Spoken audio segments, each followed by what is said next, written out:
Have you ever felt like your life is a kind of battlefield? You know, your career, your big projects, sometimes just getting through the week? I definitely have.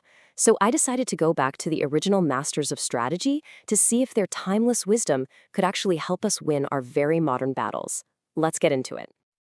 So I tackled two of the most intimidating books on strategy ever written. Carl von Clausewitz's On War and Niccolo Machiavelli's The Prince. And look, these aren't just books, they are legendary, almost feared manuals on power and conflict that leaders have studied for centuries. And I'll be honest, I was expecting them to be incredibly dense, maybe even a little scary. My whole goal was, well, kind of crazy. Could the ideas used to win actual wars on ancient battlefields give us a blueprint for winning at modern life? For handling all the complex stuff we deal with every day? The answer, it turns out, was a huge yes. But the lessons were totally not what I was expecting. All right, so the very first and maybe the most important lesson from both of these guys is a big dose of reality. They both basically say the same thing. That beautiful, perfect plan you made, yeah, it's gonna fall apart. Because the real world is messy, it's unpredictable, it's chaotic. Clausewitz has this amazing word for it, friction. It's the gap between your plan on paper and the messy, gritty reality of actually doing the thing. He basically said that you can't even imagine how hard things are until you've been in the middle of it. Friction is that invisible force that just makes everything way harder than it looks. And what's wild is that centuries earlier, Machiavelli came to the exact same conclusion. His advice was all about dealing with the world as it is, not how you wish it were.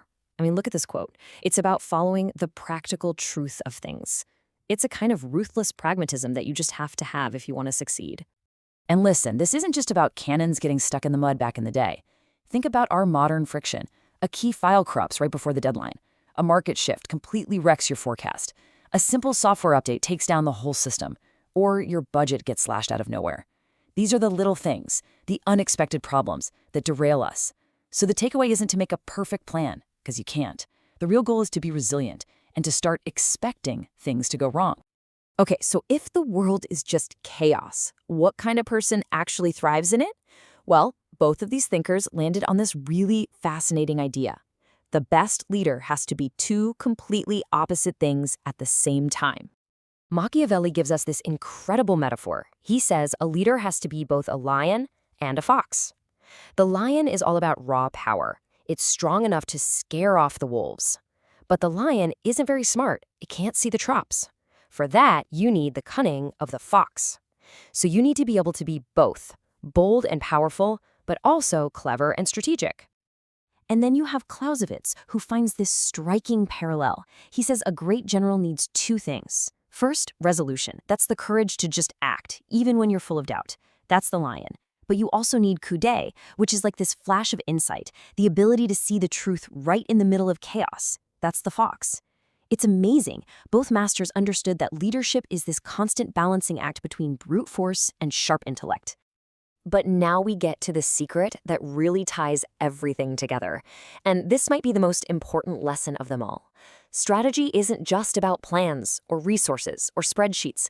It is always, always about people. It's about psychology. It's about morale.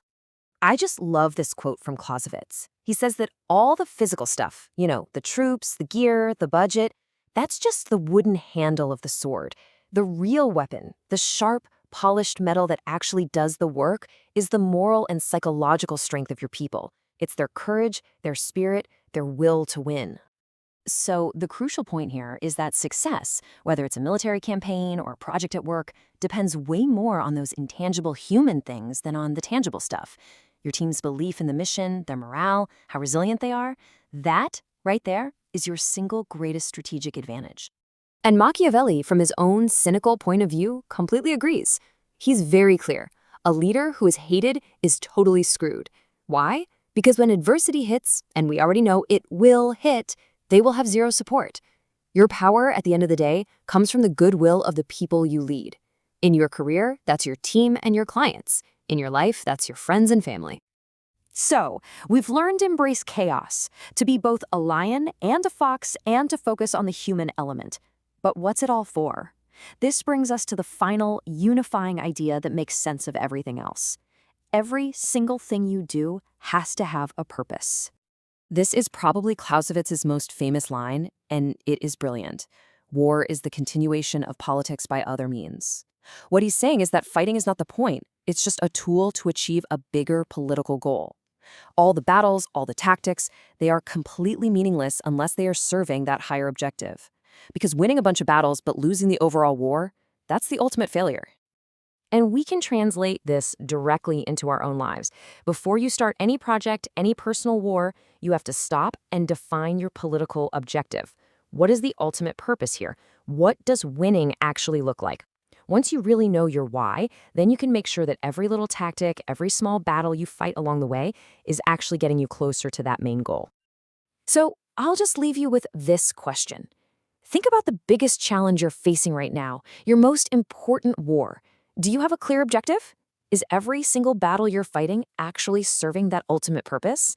Because as these great strategists taught me, winning isn't about fighting the hardest. It's about fighting for the right thing.